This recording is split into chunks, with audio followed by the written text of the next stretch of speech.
மகர ராசி நண்பர்களே, இந்த மாதம் இனிய மாதம் பகுதியில் உங்களை சந்திப்பதில் மகிழ்ச்சி அடைகிறேன். ஒவ்வொரு மாதமும் உங்களுக்காகவே உங்களுக்கு வழிகாட்ட வேண்டும் என்ற நோக்கத்துடன் கிரகங்கள் சஞ்சரிக்கின்ற நிலையினை அடிப்படையாக வைத்து சன் அஸ்ட்ரோ டிவியுடன் இணைந்து இந்த பகுதியினை உங்களுக்கு நான் வழங்கிக் கொண்டிருக்கிறேன். உங்களுடைய கருத்துகள் விமர்சனங்கள் எல்லாம் என்னை மேலும் மேலும் வளர்த்து கொண்டிருக்கிறது. மிகச்சரியாக என்னுடைய பலன்கள் இருப்பதாக நீங்கள் சொல்கின்ற தகவல்கள் இன்னும் மேலும் உங்களுக்காக உழைக்க வேண்டும், நல்ல வழியை காட்ட வேண்டும் என்ற எண்ணத்தை எனக்குள் ஏற்படுத்திக் கொண்டிருக்கிறது. ஒரு வழிகாட்டியாக இருப்பது என்பது மிகப்பெரிய சந்தோஷம். எல்லாத்தை விட வாழ்க்கையில் எல்லா விதமான வெற்றியும் அடைஞ்சிடலாம். ஆனால் 4 பேருக்கு நம்ம வழிகாட்டணும், அவங்க நல்லா இருக்காங்க என்ற ஒரு விஷயம் இருக்கு பாருங்க, அது ஒரு சிலரால் மட்டும்தான் முடியும். அது ஆன்மீகமும் ஜோதிடமும் அந்த இடத்தை கொடுத்திருக்கு எல்லாருக்குமே. அதையும் மிகச் சரியாக சொல்லுகின்ற போது, வியாபாரத்தனம் இல்லாமல் சொல்கின்ற போது, இந்த கிரகம் இங்கே இருந்தால் இதுதான் பலன் உண்டாகும் என்கின்ற தெளிவினை உங்களுக்கு வழங்குகின்ற போது இன்னும் எங்களுக்கு வலிமை அதிகரிக்கும் என்பது உண்மை. சரி, இந்த மாதம் உங்களுக்கு எப்படி இருக்க போகிறது? மகர ராசினர் பொதுவாக சமீப காலத்தில் நிறைய செல்வாக்கினை அடைந்து கொண்டிருக்கின்ற ஒரு ராசி மகர ராசி. அதுக்கு நிறைய காரணங்களுக்கு சொல்லதான் போறேன். இருந்தால் மாத பலன் என்று வருகின்ற போது எந்த கிரகம், மொத்தம் 9 கிரகங்களில் ஒவ்வொரு கிரகமும் எங்க இருக்காங்க, ஒவ்வொருவரும் எந்த விதமான பலன்களை வழங்குவார்கள். ஏன்னா ஒரு வீட்டுக்குள் இருக்கின்ற 9 பேருக்குமே 9 முகங்கள் இருக்கும், செயல்கள் வேறு வேறாக இருக்கும். அதே போல் கிரகங்களுக்கும் காரகங்கள் என்பது ஒவ்வொருவருக்கும் வேறுபட்டதாக இருக்கும். ஒருவர் வழங்குகின்ற நன்மையினை இன்னொருவரால் வழங்க முடியாது. அவருக்குரிய வேலையை மட்டும்தான் செய்வார். இப்போ 9 பேரும் உங்களுக்கு எந்த இடத்தில் பலன்களை வழங்கிடக்கூடியவர்களாக இருக்கிறார்கள், இதை பார்க்கணும். பொதுவாக மகர ராசியில் பிறந்தவர்கள் பார்த்தீங்கன்னா மிகுந்த சாமர்த்தியசாலிகளாக, நினைத்ததை சாதித்திடக்கூடியவர்களாக, திட்டமிடுதலை நிறைவேற்றி வெற்றி பெறக்கூடியவர்களாக, இலக்கினை குறித்து வைத்துக்கொண்டு பயணிப்பவர்களாக இருப்பீங்க. அந்த சக்தி திறமை என்பது உங்களுக்கு இருக்கும். பெரும்பாலான மகர ராசிக்காரன் பார்க்கின்ற போது அவருடைய வாழ்க்கை என்பது அவர்களால் உருவாக்கப்பட்டதாக இருக்கும். அவங்க தான், வேற யாரும் கிடையாது, நீங்க தான். அப்ப பின்புலங்கள் இல்லாமல் பிரபலமானவர்கள் மகர ராசினர், பிரபலமாவீர்கள் என்பது ஒரு பக்கம். சரி, எந்த கிரகம் எப்படி இருக்க போகிறது? இது மகர ராசினருக்கு மட்டுமல்ல, தை மாதத்தில் பிறந்தவர்களுக்கும் இந்த பலன்கள் பொருந்தும். ஏன்னா சில பேர் பார்த்தீங்கன்னா ஜாதகம் இருக்காது, பிறந்த தேதி சரியா தெரியாது, நேரம் தெரியாது. அப்ப தை மாதத்தில் பிறந்தவர்களுக்கும், தை மாதம் சூரிய பகவான் மகர ராசிக்குள் சஞ்சரிப்பார். இப்ப சூரியனை வைத்து பலன் காணுகின்ற போது தை மாதத்தில் பிறந்தவர்களுக்கும் இந்த பலன்கள் பொருந்தும். சரி, இந்த மாதத்தின் எந்த கிரகம் யோகத்தை வழங்குகிறது என்று பார்க்கின்ற போது 5ஆம் இடத்தில் சஞ்சரித்துக் கொண்டிருக்கின்ற குரு பகவான். இந்த 5ஆம் இடத்தை பற்றி சொல்லணும்னு பார்த்தீங்கன்னா, பூர்வ புண்ணியஸ்தானம், புத்திரஸ்தானம், குலதெய்வ அருளினை வழங்குகின்ற இடம், குலதெய்வத்தை கண்டுபிடிக்கின்ற இடம் எல்லாமே இந்த 5ஆம் இடம் தான். இப்போ 5ஆம் இடத்தில் குரு பகவான் சஞ்சரிப்பது என்பது அதிர்ஷ்டமான காலமாக இருக்கும் என்பது பொதுவான விதி. குரு பகவான் சஞ்சார நிலையில் 5ஆம் இட சஞ்சாரம் என்பது மிகப்பெரிய யோகத்தை உண்டாக்கும். 2 விதமான தன்மைகள் இருக்கு. சஞ்சார இடத்திற்கும் பலன்களை வழங்குவார், ராசிக்கும் பலன்களை வழங்குவார். அப்போ 5ஆம் இடத்தில் சஞ்சரிக்கின்ற போது புத்திர பாக்கியத்திற்காக காத்திருந்தவர்களுக்கு இந்த காலத்தில் குழந்தை பாக்கியம் உண்டாகும். குழந்தை இருக்கு, வளர்ந்த பிள்ளைகள் இருக்காங்க, அவர்களுடைய எதிர்காலத்திற்குரிய பணிகளை நீங்கள் சிறப்பாக செய்திடக்கூடிய காலமாக இந்த காலகட்டம் இருக்கும். படிச்சுட்டு வரவங்க நல்ல மதிப்பெண் எடுப்பாங்க, அதை பார்த்து நீங்கள் சந்தோஷம் அடைவீங்க. நல்ல வேலையில் போய் சேருவாங்க, அது உங்களுக்கு சந்தோஷத்தை ஏற்படுத்தும். பிள்ளைகளால் பெருமை அடையக்கூடிய நிலையும், பூர்வீக சொத்துகள் கிடைத்திடக்கூடிய நிலையும், பூர்வீக இடத்தில் செல்வாக்கு அடையக்கூடிய நிலையும், குலதெய்வ அருள் கிடைத்திடக்கூடிய நிலையும் இந்த காலகட்டத்தில் மகர ராசினருக்கு இருக்கிறது. இது ஒரு பக்கம். அது மட்டும் இல்லை, குரு பகவானின் பார்வைன்னு பார்த்தீங்கன்னா மகர ராசிக்கு 9ஆம் இடத்தின் மீது குரு பகவான் பார்வை பதிகிறது, பாக்கியஸ்தானத்தின் மீது. இத்தனை நாட்களும் ஏதோ என்று சென்று கொண்ட நிலையில் பார்த்தீங்கன்னா திடீர்னு ஒரு பிரபலங்களுடைய அறிமுகம், அவர்களுடைய ஆதரவு, தெய்வ அருள் இப்போ பார்த்தீங்கன்னா தள்ளி போய்கிட்டே இருக்கும். கோயிலுக்கு போகணும்னு முடிவு பண்ணியிருப்பீங்க, குலதெய்வத்தை கும்பிடுன்னு முடிவு பண்ணியிருப்பீங்க. ஆனால் எல்லாம் தள்ளி போய்கிட்டே இருக்கும். இப்போ அப்படி கிடையாது. நினைத்த வேண்டுதலை நிறைவேற்றி முடிப்பீர்கள். அதற்குரிய காலமாக இந்த மாதம் இருக்கும். 11ஆம் இடமான லாபஸ்தானத்திற்கும் குரு பகவானின் பார்வை இருக்கு. தொழில் செஞ்சோம், முன்னேற்றம் இல்லை. வியாபாரம் செஞ்சிருக்கோம், சரியான வருமானம் இல்லை. எல்லாமே முடங்கி கிடக்குது.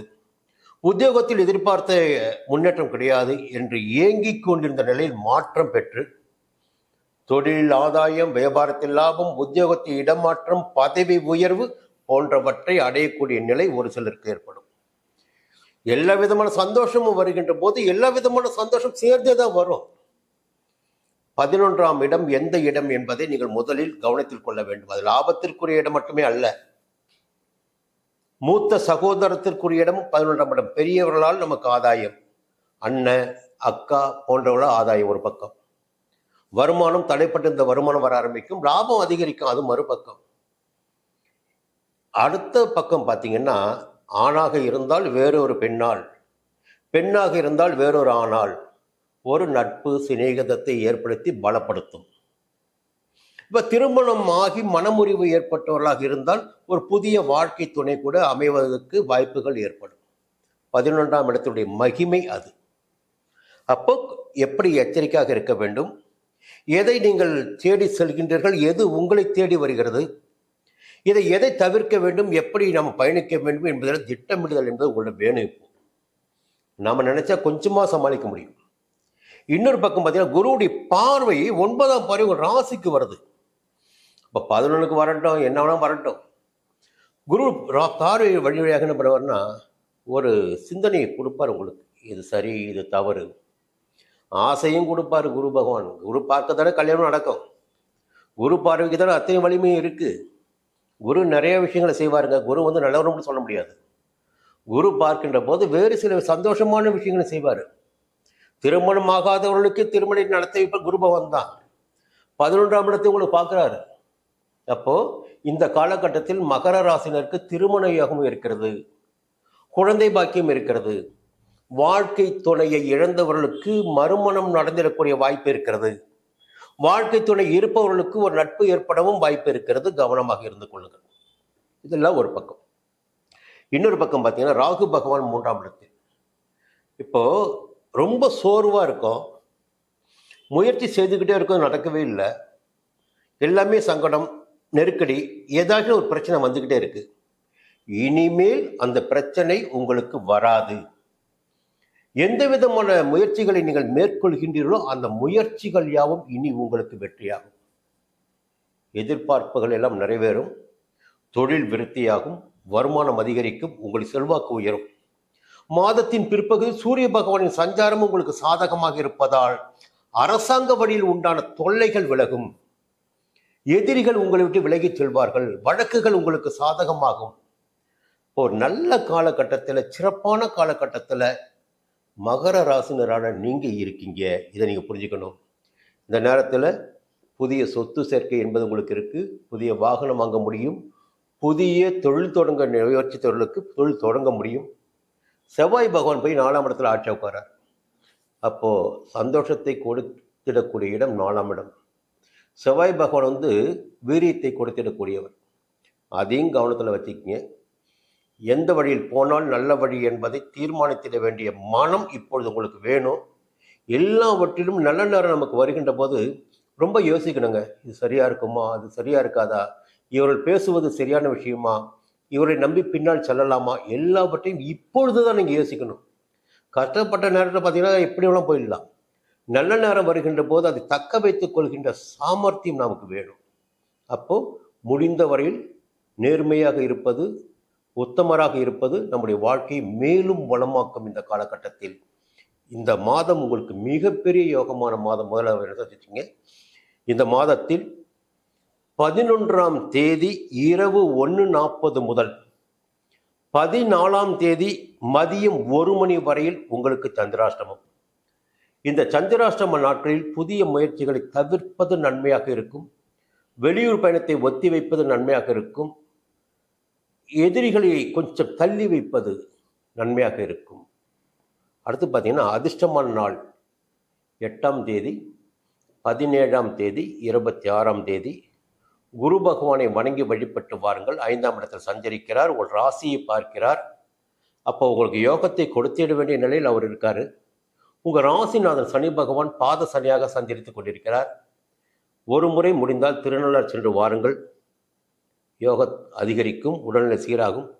கருப்பு நிற ஆடைகள், நீல நிற ஆடைகள் உங்களுடைய செல்வாக்கை மேலும் உயர்த்தும். இவையெல்லாம் பொதுவான பலன்களாக இருக்கிறது.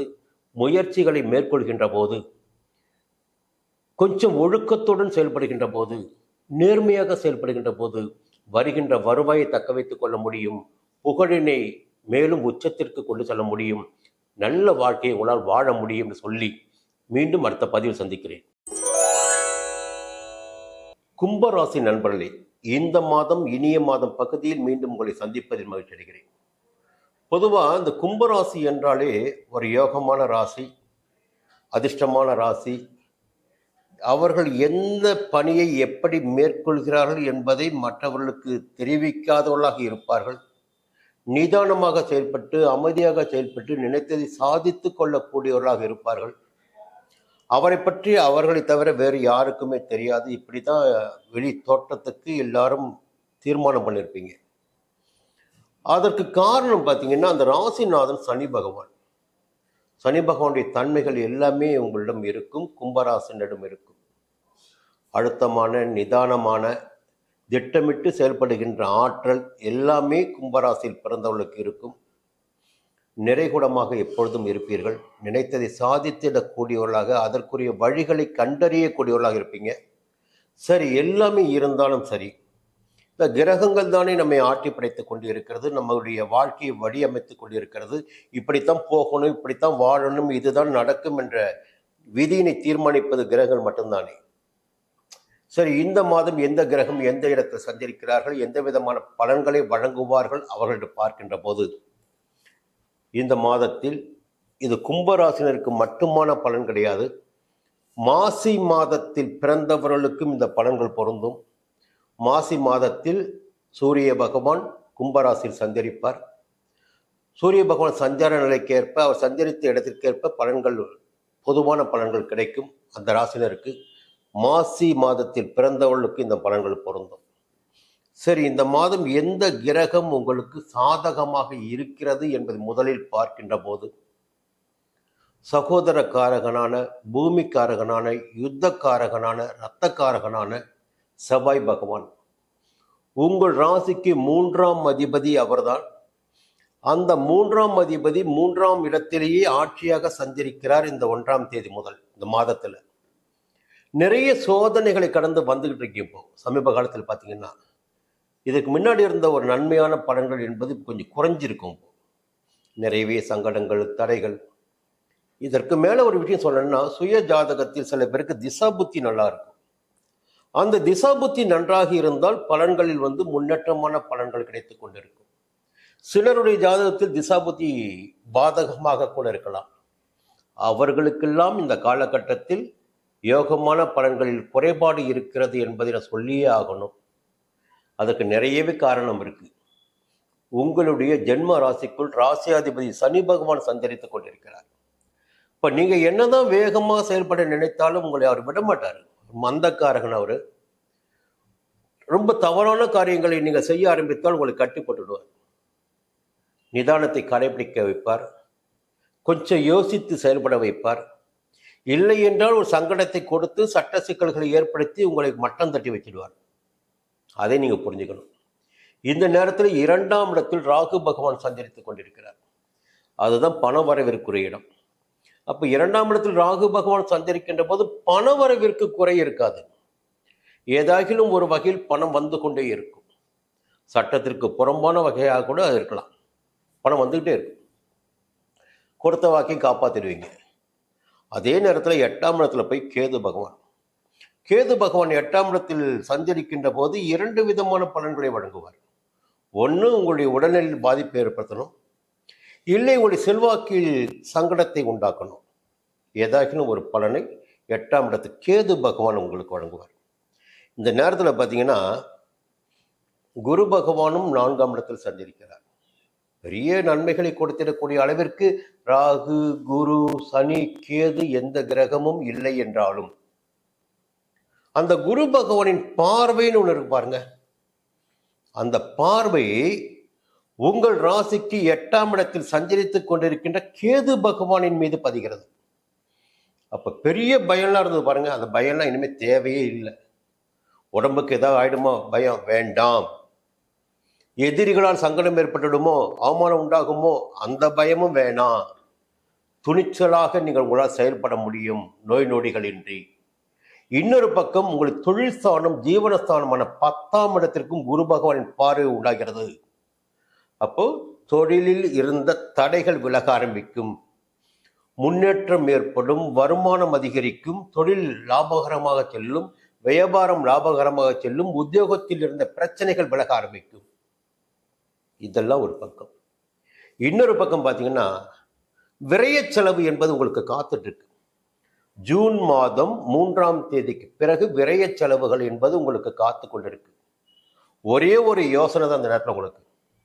புதுசாக ஒரு இடத்த வாங்குங்க, வீடு கட்ட ஆரம்பிங்க.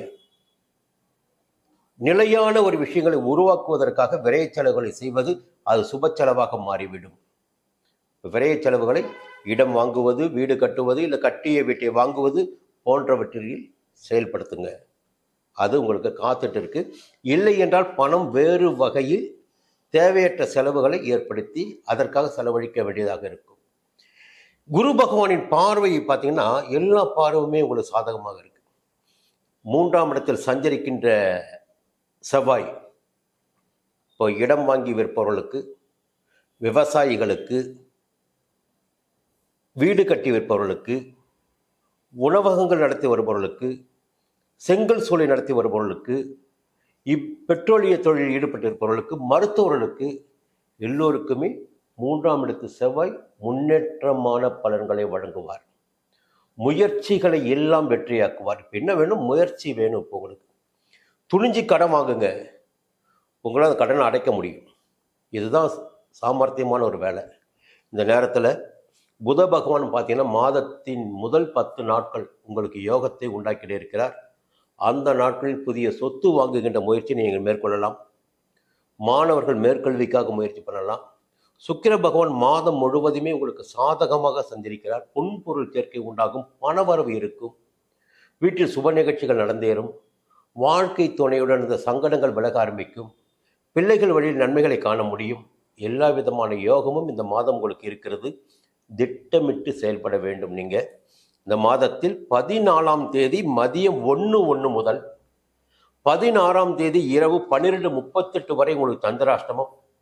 இந்த சந்திராஷ்டம நாட்கள் கவனமாக செயல்படுவது, நிதானமாக செயல்படுவது, புதிய முயற்சிகளை தள்ளி வைப்பது நன்மையாக இருக்கும். அதிர்ஷ்ட நாளில் வருகின்ற போது 8ஆம் தேதி, 17ஆம் தேதி, 26ஆம் தேதி உங்களுடைய சுய ஜாதகத்தை பார்த்து திசாபுத்தியை கண்டுபிடித்து திசாநாதனுடைய ஆலயங்களுக்கு சென்று வருவதுடன் ஒரு முறை திருநள்ளாறு சென்று வருவது உங்களுக்கு யோகத்தை உண்டாக்கும். கருப்பு நிற ஆடையும் நீல நிற ஆடையும் உங்களுடைய செல்வாக்கை மேலும் உயர்த்தும், வருவாயை உண்டாக்கும். உங்களுக்கு சனி பகவானின் ஆதிக்கம் முழுமையாக உண்டாகும். இந்த நேரத்தில் இவையெல்லாம் பலன்களாக இருக்கின்ற போது சிந்தித்து செயல்படுவதும், புதிய இடம் வாங்குகின்ற முயற்சியை மேற்கொள்வதும் உங்களுக்கு யோகத்தை உண்டாக்கும். மீண்டும் அடுத்த மாதம் சந்திக்கிறேன். மீன ராசி நண்பர்களே, இந்த மாதம் இனிய மாதம் பகுதியில் மீண்டும் உங்களை சந்திப்பதில் மகிழ்ச்சி அடைகிறேன். ஒவ்வொரு மாதமும் பார்த்தீங்கன்னா உங்களுக்கு வழிகாட்டணும். எந்த கிரகங்கள் எங்கே சஞ்சரித்து கொண்டிருக்கிறார்கள் அதெல்லாம் பார்க்க நேரம் உங்களுக்கு இருக்காது. நிறைய ஜோதிட அறிவு இப்போ நிறைய பேருக்கு வந்திருக்கு. இப்போ யூடியூப் வழியாகவும் மற்ற வழியாகவும் ஜோதிடத்தின் மீதான ஆர்வமும் நம்பிக்கையும் அதிகரித்து கொண்டிருக்கிறது. உண்மையான ஒரு தகவலை சொல்லணும்னா கிரகங்கள் தான் நம்மை வழிநடத்தி கொண்டிருக்கிறார்கள். அதை வைத்து நமக்கு வழிகாட்ட வேண்டியவர்கள் சரியாக வழிகாட்டினால் அந்த வழி சரியாக இருக்கும், நாம் போகின்ற பாதையும் சரியாக இருக்கும், நம்மால் வெற்றி பெற முடியும். சொல்பவர்கள் சரியாக இருக்க வேண்டும். இந்த வாழ்க்கை என்பது நம்முடைய வாழ்க்கை என்பது கிரகங்களால் தான் தீர்மானிக்கப்படுகிறது என்பதை முதல் நீங்கள் புரிஞ்சுக்கணும். கடந்த பிறவியின் பூர்வ புண்ணிய விதிகள் இந்த பிறவியில் தொடர்ந்து கொண்டிருக்கிறது. அந்த கர்ம வினைகளை கழிப்பதற்காகத்தான் இந்த பிறவியை நம்ம எடுத்துகிட்டே இருக்கோம். அப்போ அதை ஒட்டியும் பலன்களில் மாறுபாடு இருக்கும். ஒருவருக்கு யோகமான பலன்களும் மற்றொருவருக்கு எதிர்மறையான பலன்கள் கூட ஏற்படும். நினைத்த இடத்தை அடைய முடியாமல் கூட போகும். நிறைய விஷயங்கள் இருக்கு. இப்போ மீனராசியில் பிறந்து விட்டோம் என்பதற்காக மட்டுமே கிடையாது. அங்கே புதனுடைய ஆதிக்கம் இருக்கு, சனியுடைய ஆதிக்கம் இருக்கு, குருவுடைய ஆதிக்கம் இருக்கு. இந்த 3 ஆதிக்கத்திற்கு உட்பட்டவர்களும் இதனை மீனராசிகள் இருக்கீங்க. ஒவ்வொருடைய தன்மை வேறுபட்டு இருக்கும். இந்த நட்சத்திரங்களுக்கு ஏற்ப தன்மைகளும் மாறுபட்டு இருக்கும். உங்களுடைய பூர்வ புண்ணிய பலன்களுக்கு ஏற்ப உங்களுக்கு கிடைக்கின்ற பலன்களும் மாறுபட்டு இருக்கும். அவற்றையெல்லாம் கழிப்பதற்காக அடுத்த பிறவிக்கு செல்வதற்கு முன்னதாக கடந்த பிறவியினுடைய கர்ம வினைகளை கழிப்பதற்காகத்தான் இந்த பிறவி. அந்த கர்ம வினையை கூட எப்படி கழிப்பது என்பது ஜோதிட சாஸ்திரத்திலே குறிப்பிடப்பட்டிருக்கிறது. எந்த தோஷங்களுக்கு எந்த ஆலயம் செல்ல வேண்டும், எப்படி பரிகாரம் செய்து கொள்ள வேண்டும் என்று. பலர் அதை ஏற்பதில்லை. ஏற்றவர்கள் வெற்றி பெற்றுக் கொண்டிருக்கிறார்கள், நிம்மதியான வாழ்க்கையை வாழ்ந்து கொண்டிருக்கிறார்கள். சரி, இந்த மாதம் உங்களுக்கு எப்படி இருக்க போகிறது? பொதுவாக மீனராசியில் பிறந்தவர்களுக்கு எதிர்காலத்தை தீர்மானித்திடக்கூடிய சக்தி, நாம் இப்படி வாழணும், இப்படிதான் போகணுன்ற ஒரு எண்ணம் உங்களுக்குள்ள இருக்கும். எல்லாவற்றிலும் முதன்மையாக இருக்க வேண்டும் என்ற ஒரு நினைப்பு உங்களுக்கு இருக்கும். மற்றவர்களுக்கு வழிகாட்டக்கூடியவர்களாகவும் ஒரு சிலர் நீங்கள் இருப்பீங்க. தலைமை தாங்கிடக்கூடியவர்களாகவும் ஒரு சிலர் இருப்பீங்க. இந்த நேரத்தில் மீனராசியில் பிறந்தவர்களுக்குரிய பலன்கள் பங்குனி மாதத்தில் பிறந்தவர்களுக்கும் உண்டு. அதே பலன்கள் அவர்களுக்கும் ஏற்படும். என்ன, ஒரு சிலர் பார்த்தீங்கன்னா பிறந்த நேரம் தெரியாது, பிறந்த நாள் தெரியாது. அவர்கள் பங்குனி மாதத்தில் பிறந்திருந்தால் அவர்களுக்கும் மீனராசிக்குரிய பொதுவான பலன்கள் பொதுவாக நடந்தேறும். சரி, இந்த மாதம் உங்களுக்கு எப்படி இருக்கிறது? இந்த மாதம் பிறக்கின்ற போது 1ஆம் தேதி முதல் 14ஆம் தேதி வரை உங்கள் ராசிக்கு 3ஆம் இடத்தில் சூரிய பகவான் சஞ்சரிக்கிறார். 6ஆம் அதிபதி அவர் 3ஆம் இடத்தில் சஞ்சரிக்கிறார். பொதுவாக 3ஆம் இடத்தில் சூரிய பகவான் சஞ்சரிக்கின்ற போது நாம் மேற்கொள்கின்ற முயற்சிகள் எல்லாம் வெற்றியாகும், செய்து வரும் தொழிலில் ஆதாயம் உண்டாகும், பார்த்து வரும் உத்தியோகத்தில் முன்னேற்றம் ஏற்படும் என்பது பொதுவான விதி. அப்போ ஆதாயமான பலன்களை, அரசு வழியில் ஆதாயமான பலன்களை சூரிய பகவான் உங்களுக்கு வழங்குவார். எதிர்பார்ப்புகளை எல்லாம் பூர்த்தி செய்வார். உங்களை செல்வாக்கை அதிகரிப்பார். எதிர்பார்த்த இடமாற்றம், பதவி உயர்வு கூட ஒரு சிலருக்கு ஏற்படும். அதன் பிறகு 4ஆம் இடமான சுகஸ்தானத்தில் சஞ்சரிக்க இருக்கிறார் சூரிய பகவான். உடல்நிலையில் கொஞ்சம் கவனமாக நீங்கள் இருப்பது நன்மையாக இருக்கும். இந்த நேரத்தில் நாம் பார்க்க வேண்டிய விஷயங்கள் நிறையவே இருக்குது. நீங்கள் தெரிந்து கொள்ள வேண்டிய விஷயங்கள் நிறையவே இருக்குது. என்னென்னா, ஒரே நேரத்தில் பார்த்தீங்கன்னா சில கிரகங்கள் நமக்கு சாதகமாக இருக்கும், பல கிரகங்கள் நமக்கு எதிர்மறையாக சஞ்சரிக்கும். அத்தகைய நேரத்தில் இப்பொழுது மீனராசினர் இருந்து கொண்டிருக்கிறீர்கள். உங்களுக்கு மாதத்தின் முற்பகுதியில் சூரியன் உங்களுக்கு யோகத்தை உண்டாக்கிறார். பிற்பகுதியில் அவராலும் யோகத்தை வழங்கிட முடியாது. அதே நேரத்தில் ஜென்ம ராசிக்குள் ராகு பகவான் சஞ்சரித்துக் கொண்டிருக்கிறார். 12ஆம் இடத்தில் 7.5 சனியுடைய விரயச்சனியாக சனி பகவான் சஞ்சரித்துக் கொண்டிருக்கிறார். சப்தமஸ்தானமான 7ஆம் இடத்தில் கேது பகவான் சஞ்சரித்துக் கொண்டிருக்கிறார். 3ஆம் இடத்தில் குரு பகவான் சஞ்சரித்துக் கொண்டிருக்கிறார். செவ்வாய் பகவான் 2ஆம் இடத்தில். 2-3 தகவல்களை இப்பொழுது அவங்க சொல்லி ஆகணும். இப்போ 2ஆம் இடம் குடும்பஸ்தானம், தனஸ்தானம், வாக்குஸ்தானம். அப்போ அங்கு போய் செவ்வாய் பகவான் ஆட்சியாக சஞ்சரிக்கிறார்.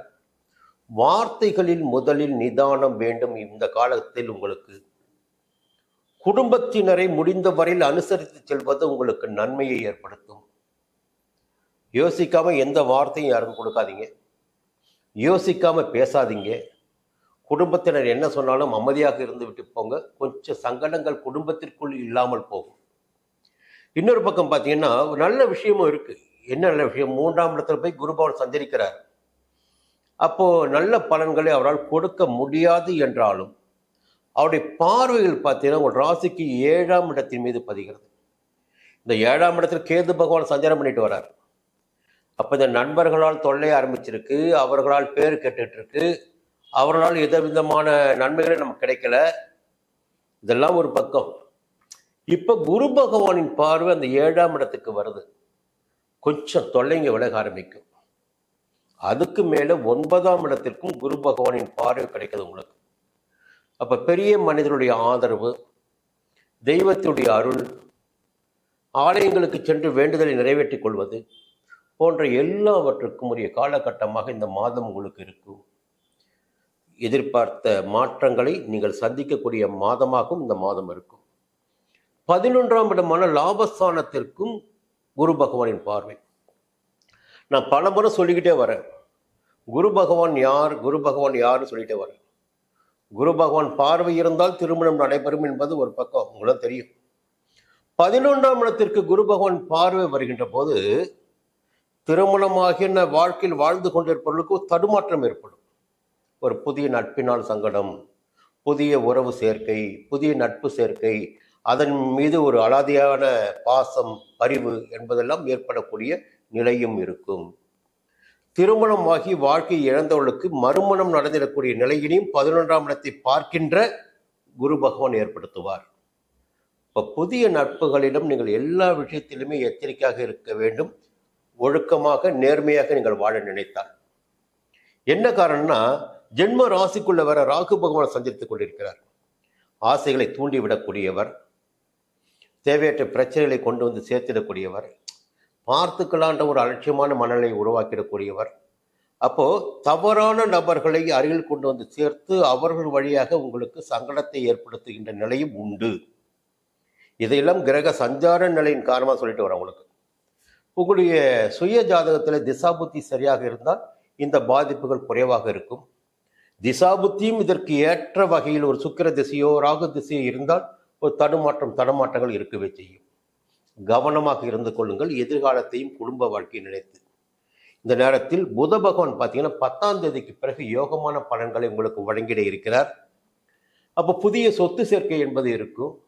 மாணவர்களுக்கு, ஆசிரியர்களுக்கு, பள்ளி நிர்வாகம் செய்து வருபவர்களுக்கு ஒரு யோகமான காலமாக 10ஆம் தேதிக்கு பிறகு இருக்கும். சுக்கிர பகவான் பார்த்தீங்கன்னா மாதம் முழுவதுமே உங்களுக்கு யோகமான பலன்களை வழங்கிட இருக்கிறார். புதிய வாகனத்தை வாங்குவீங்க. நட்புகளால், வாழ்க்கை துணையால் எதிர்பார்த்த சந்தோஷத்தை அடைவீங்க. பொன்பொருள் சேர்க்கை இருக்கும், வருமானம் இருக்கும், பணவரவு அதிகரிக்கும். எல்லா வகையிலும் ஒரு பக்கம் உங்களுக்கு சாதகமான பலன்களும் இருக்கிறது, மறுபக்கம் எதிர்மறையான பலன்களும் இருக்கிறது. பொதுவாக குருவினுடைய ஆதிக்கத்தில் பிறந்த உங்களுக்கு வாழ்க்கை என்றால் என்ன என்பது புரிந்திருக்கும். அதற்கேற்ப வாழ வேண்டிய பொறுப்பு உங்களுக்கு இருக்கிறது, கடமை உங்களுக்கு இருக்கிறது. விதி விளையாடினாலும் அதை உங்கள் மதியினால் மாற்றக்கூடிய சக்தியை படைத்தவர்கள் நீங்க. இந்த நேரத்தில் 16ஆம் தேதி இரவு 12:39 முதல் 19ஆம் தேதி காலை 10:56 வரை உங்களுக்கு சந்திராஷ்டமம். இந்த நாட்களில் புதிய முயற்சிகளை ஒத்திவைப்பது, வெளியூர் பயணத்தை தவிர்ப்பது, வாகன பயணத்தை தவிர்ப்பது, இரவு நேர பயணத்தை தவிர்ப்பதெல்லாம் உங்களுக்கு நன்மையாக இருக்கும். வழக்கமான பணிகளில் மட்டும் ஈடுபட்டு வாருங்கள். அதிர்ஷ்ட நாள் என்று பார்க்கின்ற போது 3ஆம் தேதி, 12ஆம் தேதி, 21ஆம் தேதி, 30ஆம் தேதி விநாயகப் பெருமானை வணங்கி வழிபட்டு வாருங்கள். ஒரு முறை ஆலங்குடிக்கு சென்று குரு பகவானை வணங்கி வழிபட்டு வாருங்கள். சங்கடங்கள் விலகும்.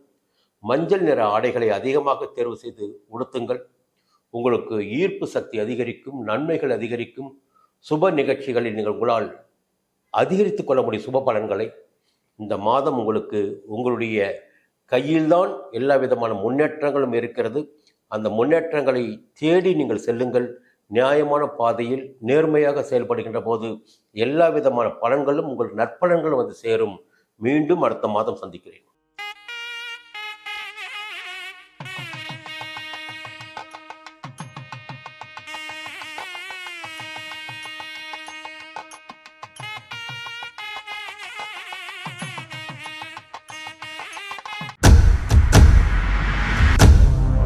சன் அஸ்ட்ரோ நேயர்களே, உங்களுக்காகவே சன் அஸ்ட்ரோ தொலைக்காட்சி ஒரு புதிய பகுதியை அறிமுகம் செய்கிறது. உங்களுக்கு ஜாதகம் பார்க்க வேண்டும், உங்களுடைய எதிர்கால பலன்களை தெரிந்து கொள்ள வேண்டும், திறமையான ஜோதிடர்கள் வழியாக அதை தெரிந்து கொள்ள வேண்டும் என்ற எண்ணம், சிந்தனம் இப்போது மேலோங்கி இருக்கு. அதற்கு வழிகாட்டுதலாக சன் அஸ்ட்ரோ டிவி ஒரு புதிய ஆப்பினை உங்களுக்கு அறிமுகம் செய்ய இருக்கிறது.